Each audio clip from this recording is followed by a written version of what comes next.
the same motivation that induced me to start this work is what keeps me anchored to doing the same thing over the past 25 years.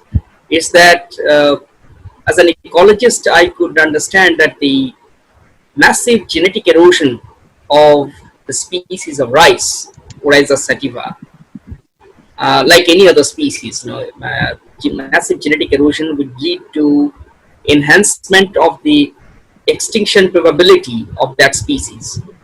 In other words, if you if you lose the genetic diversity of any species, the extinction, the species is likely to go extinct very fast. Now, in the case of rice, Indian rice, we have already lost more than 90% of the genetic diversity. And I'm talking about 25 years ago, when there was absolutely no work and no concern among the agriculturists and agriculture department or agriculture universities toward conserving the remaining land races of rice variety. Now, because nobody else was doing anything about it, I felt compelled myself as an ecologist to feel responsible for it, not only as a scientist but also as a responsible citizen, to start doing something, to start conserving these rice varieties until some more competent authorities, competent and expert agriculturists would start doing it. So I started doing that. I left my job in 1996. I started doing that in the hope that in the future it will be taken over by more competent authorities. But so far it has not happened, so I keep doing it. And that keeps me anchored to the same work. Conserving, and by these years, by these decades, more than 2 decades now, the number of varieties have increased in number, and so it's not just conservation as a museum. When we say conservation of rice genetic diversity, it has to be conserved in situ. That is, we have to keep the seeds alive, unlike in the distant, remote ex situ gene banks. So we have to grow them every year, each single variety every year, and then give it over to the farmers so that they keep it alive and they promote this cultivation and they spread the seeds every year. That's how it's going on.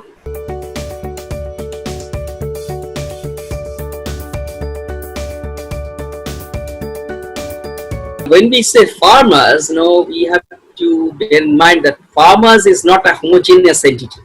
There are all types of farmers, ethnic diversity, their economic positions. There are rich farmers and urbanized farmers, modernized farmers, green revolution farmers, and tribal farmers. So it depends on what type of farmer we are addressing. In majority of the northern Indian farmers, entire North India, especially UP, Northern Bihar, and West Bengal, for example, they remain recalcitrant to these ideas of traditionalities. They are more motivated toward immediate monetary gain. So they need quick return, monetary return here and now. They don't wait for another 5 years of sustainable yield or yield stability over 10 years and saving of their expenses over the farm, all this. They need immediate benefit, and the higher the benefit, higher monetary return, the better.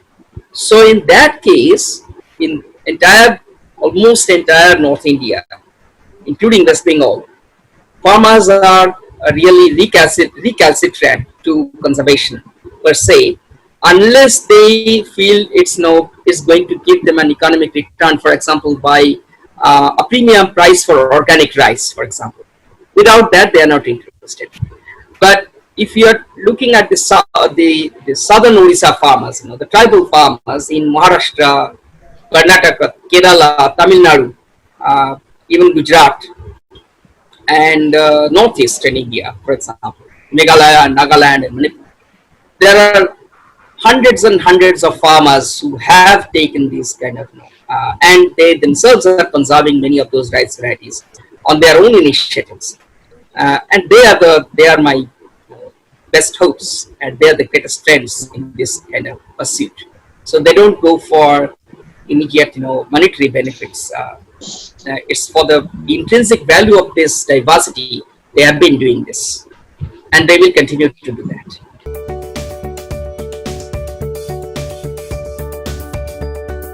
Now, each of these varieties we collected from the farmers, indigenous farmers, who were in many cases, those farmers were the last farmers of, who were growing that particular variety. So I had to travel to many remote places. I began all this journey from within West Bengal, traveling across to 12 districts of Bengal, and that included districts in North Bengal to Sundarbans. And whenever I heard that there was some kind of variety, some unique variety which was not grown nearby, and so I traveled to this farmer, collected this a sample of this variety, noted down this, the name and the other characters for which this farmer was growing, like it's salt tolerant variety, or flood tolerant variety, or aromatic rice, and so on and so forth. And then I also took some cues from the same farmer about other farmers that he might know who were growing similar varieties or some other varieties of different characters, which he thinks is important or interesting. So we traveled across to other farmers, and this way, over the past 25 years, my own travel we have actually collected. But we also took help from many other farmers and other organizations, some individuals also, some individual farmers, some individual scientists, and some NGOs. They also helped me with this. They assisted me in collecting. They themselves collected and handed over many of these varieties to me. So the collection accumulated this way over these decades. And the main thing is characterization. The names which are given by the farmers are the real names of the variety. These variety names, whether it's, for example, Kelas is the local name of that variety which is grown in Basudha district. Another black rice variety is Bhutmuri in Medinipur district, and that is grown by these tribal farmers in Bhutmuri. So we take this cultivar name, and that's the scientific record of that name. Then the main task remains to characterize these. For example, both Kelas and Bhutmuri are black rice varieties. Now we have to make this assessment of 50 different characters of the rice plant to see whether they are identical variety with two different names in different places, or they are genuinely two different varieties altogether. So for that, we have to assess 56 characters of each variety every year, and then distinguish whether they are individual disparate varieties or the same variety with synonyms. That's the process that we apply, we follow every year.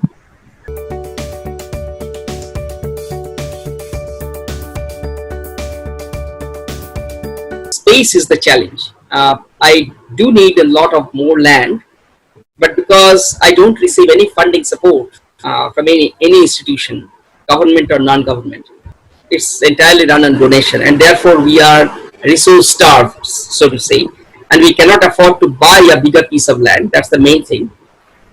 So we have to accommodate all these varieties in this 1.7 acre of land area.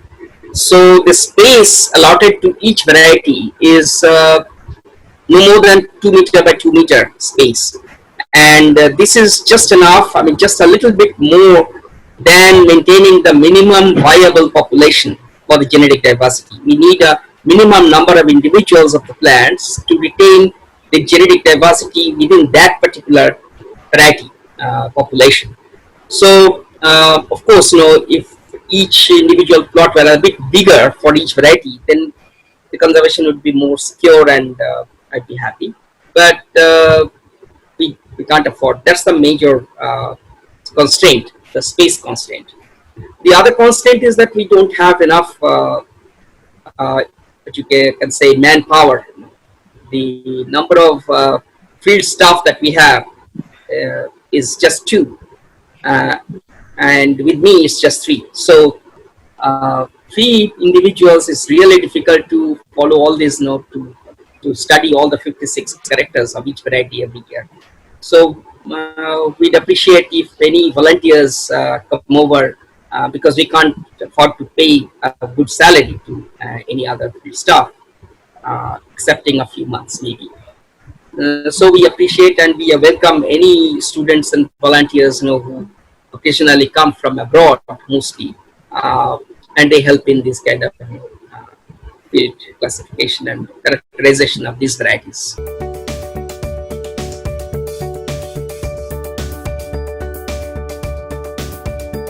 I am not just envisioning, I am actually doing what I am doing with all these communities, mainly farmers communities in 10 states of the country. I left West Bengal and I'm now working, the farm is now relocated in Orissa, but I'm working in 10 states of the country and giving trainings in agroecology and rice characterization methods to groups of farmers every year, and they get trained. They also pass on the kind of training to other motivated farmers. I give the seeds, as I told you, I give the seeds for free to anyone, to every farmer whoever comes to collect the seeds. And those farmers come from 15 states of India. So that spreads without any kind of governmental aid or whatever. And I don't have to rely on any governmental model, because the government, if the government had done it in any case, then there will be no need of DE or Basudha in the first place. There will be no need of existence of Debal Deb either. So I don't rely on any kind of governmental or non-governmental aid. I am totally relying on the farmers' motivation, farmers themselves, the individual farmers, and in some cases their communities. And that model is spreading far and wide. So over the past 25 years, more than 7,000 farmers directly took seeds from Basudha. And the condition is that because we don't charge anything, the only condition is that they have to either exchange the seeds with Basudha, Rihi, or give it over to other farmers for free. The seeds must be free. Seeds must not be sold. It must not be commoditized. That's our philosophy. So from the beginning of agriculture, 10,000 or 12,000 years ago, seeds have remained commons of the world.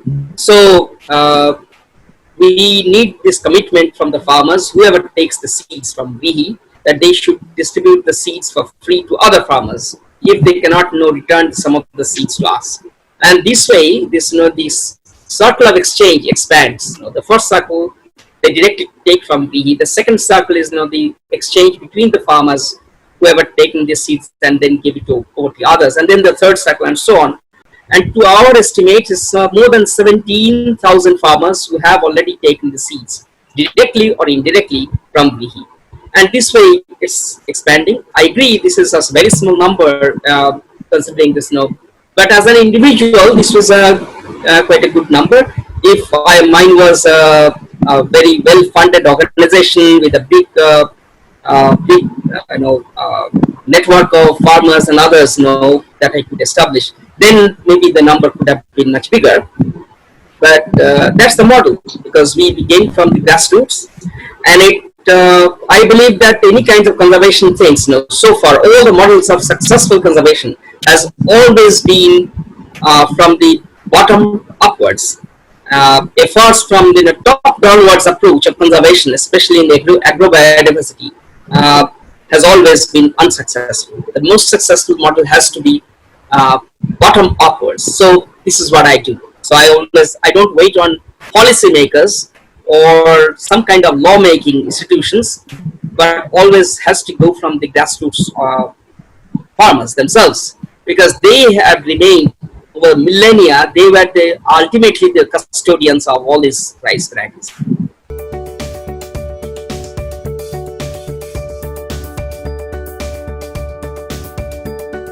We have screened more than 500 varieties of rice, for example, and different other uncultivated crops, because the farmers and the tribal farmers among whom I work, they also depend a lot for their nutritional security on the wild foods collected from the forest, not just from agricultural fields.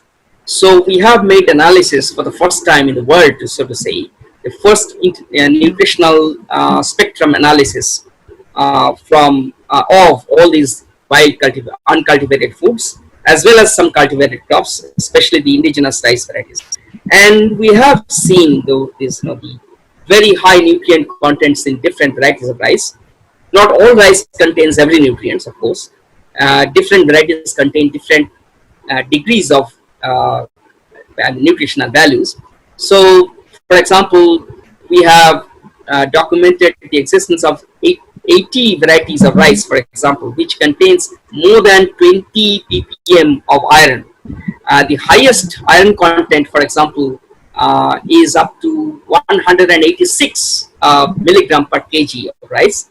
So 180, 150, 130 milligrams of iron per kg. There are so many of these rice varieties, which are more than 20 to 30 times higher than the genetically modified iron fortified rice, so far developed. Similarly, we have documented the existence of many varieties of rice, like about 80 varieties of rice with very high content of vitamin B4, more than 130 varieties, 130 varieties of rice with very high content of iron, antioxidants activity, and so on. Obviously, we can always recommend the cultivation and consumption of those rice varieties rather than any of these modern high yielding varieties, which are extremely poor in nutrient contents compared to any of these traditional varieties.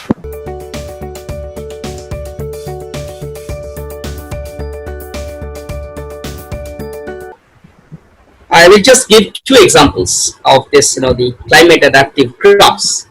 I've been telling over these 25 years that our indigenous rice varieties, not just rice, all the crop varieties, indigenous varieties, are our best bet to adapt to the climate extremes. Whatever crisis that the farmers are facing, our agriculture is facing under this threat of climate change. Because these indigenous crop varieties are fine-tuned to the local climatic extremes. Some crops are finely adapted to extreme drought conditions or flood conditions or saline conditions, saltwater incursion along the seawater, along the coasts and all this. So when ILA swept in 2009, that was in the month of May 2009, swept the entire southern coast of West Bengal and Bangladesh. And in the Sundarban area, thousands of hectares of rice farms went out of production overnight because of the seawater incursion. And the institutional agriculture departments, institutional support, whether from the central government or the state government, failed to give one single variety which could withstand this seawater. So there were tons of this kind of rice supply, seed supply to these areas, and nothing survived. So I supplied seeds of 4 varieties of salt tolerant rice among about 20 farmers initially in that year. In 2009 June, that was the rice growing season. And those were the only farmers who were capable of growing rice and feed their families in that year. And with that, support these farmers, multiply the seeds. And after years, the numbers of the rice quantities increased, and also the number of beneficiaries, number of farmers growing also increased. And then we also, took help from many local NGOs who distributed these seeds all across this, different districts. Different blocks of the Sundarban area. Like D Deb was one NGO, one non-government organization, and many other local organizations like Paschim Sridhar Kathi Janakalyan Samiti and many others. So who took up this task of distributing the seeds from me, from Bihi, and distributing far and wide among many farmers. So those are the farmers who are, you can say, climate resilient. So then they are now equipped with this, these varieties of rice, salt tolerant varieties of rice, which can adapt, I mean, withstand any kind of, another event of Ayla. Uh, Similarly, in the year 2000, when perhaps you remember, that was the year when there was a flash flood in Nadia district because of this, the Farakka Dam. There was a sudden release of this, and there was a flash flood. And in that year, we supplied something like about 20 varieties of rice to Nadia farmers, mainly stationed from a local seed bank that I established in Ushagram, and with the help of this Ushagram Trust, we distributed to about 40 farmers these 20 varieties of rice, which could withstand this flood. Some of these varieties could withstand and grow in 12 feet deep water. So even if in the farms, which were swept with 5 feet deep water, 10 feet deep water, 12 feet deep water, those rice varieties were the only varieties which could survive there, and the farmers were able to feed their families these years. So these are the examples which categorically show, I mean, they explicitly show that these are the seeds which can feed these farmers in crisis, in the climate crisis, which no other modern varieties are capable of. So far, our genetic engineers have not yet even capable of producing any such variety with success. The other thing is that even hypothetically, even if we assume that in some future, the genetic engineering or transgenics technology will be capable of producing any such climate resilient seeds, that would involve millions and millions of dollars to develop any of these things. And secondly, that will be always privatized, corporatized, so the farmers have to pay through their nose to buy them, and they have to pay this royalty for this proprietary seeds. Instead of that, these traditional varieties, locally owned, farmer saved seeds at zero cost, and they are the farmers. So that's my answer to this climate crisis.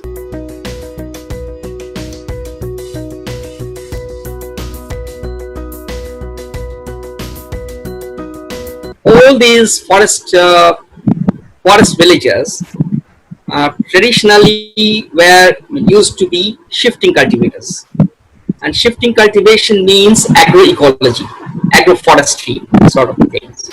So agroforestry, by definition, is a combination of forest food and agricultural food. In this case, the agriculture is not the subtle cultivation. It has to be shifting cultivation, so there will be rotational harvest from patches, and the rotational periods will be much longer. So maybe 10 years to 50 years, 30 years.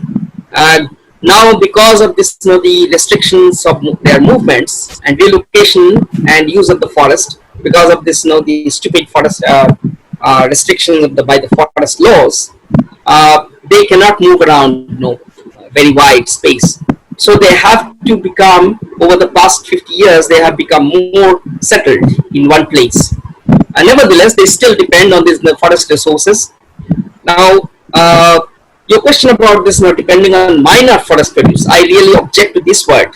Minor forest produce is the term that was invented by the forest department, by the British forest department, the colonial forest system. They are neither minor economically nor ecologically. They are extremely important to the local economy as well as biodiversity. So the scientific term for this, and more objective term, would be non-timber forest produce, not just minor. Because to the commercial forest department, the commercial emphasis is there on the timber, so that is major. Everything else is minor. But when we talk about food security or livelihood security, then this so-called minor forest produce is the major one. If we just don't discount this industrial use of this timber and other things. Now, for this non-timber forest produce, the majority of this is foods, and this is a very strong, very stable supplementary source of food for these forest villages. My own study over the past 5 years shows that these forest villagers are depending on these forest resources as food for at least 20% of their annual consumption of foods and energy. So about 20, in some cases it's much higher, but I mean the range is between 12% to 25% of all the foods around year round that comes from the forest. Uh, Whether it's nutritionally or energetically, it's that huge percentage. So that means that even if there is a kind of very some climatic extreme like drought or pest attack or some kind of climatic vagaries, these people have a very strong, substantial supplementary diet spectrum from the forest. So it's very important. But at the same time, they are also depending on their cultivations of different kinds of crops. It's not just rice. It's a multiple cropping. It's never monoculture. That's the model of green revolution. That is rice after rice after rice. That's monoculture of rice alone. But in those cases, in many of these districts where I work, for example, my own farm is in the district of Rayagada, which is contagious to this Kalahandi, Kannamal, all these Koraput, all these districts, and all the people there, they used to grow in their own farms at least 25 different crops every year. So that includes different varieties of rice and different species and varieties of millets, like pearl millets and finger millets and foxtail millets and so on, and different vegetables, different oil seeds, and different kinds of fruit trees.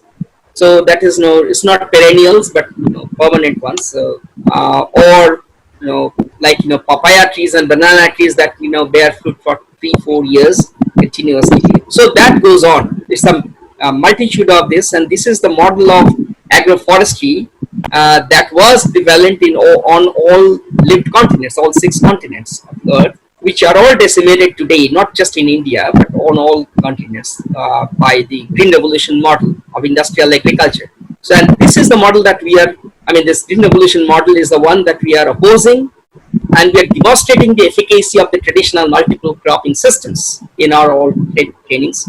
And Basudha is also a training center for agroecology, which is so far the only practical hands-on training in agroecology, and the curriculum of this actually was developed by myself and Professor Stephen Griezmann of University of California, and we are giving a certificate crash course in this, which is totally away and opposed to the mainstream curriculum of agriculture. And we are training this, and there have been many practicing agroecologists today in the country who are demonstrating this on different farms. It's not just organic farming. This agroecology is much beyond this organic farming. So organic farming by itself may not be sustainable as long as you have to put any kind of external inputs.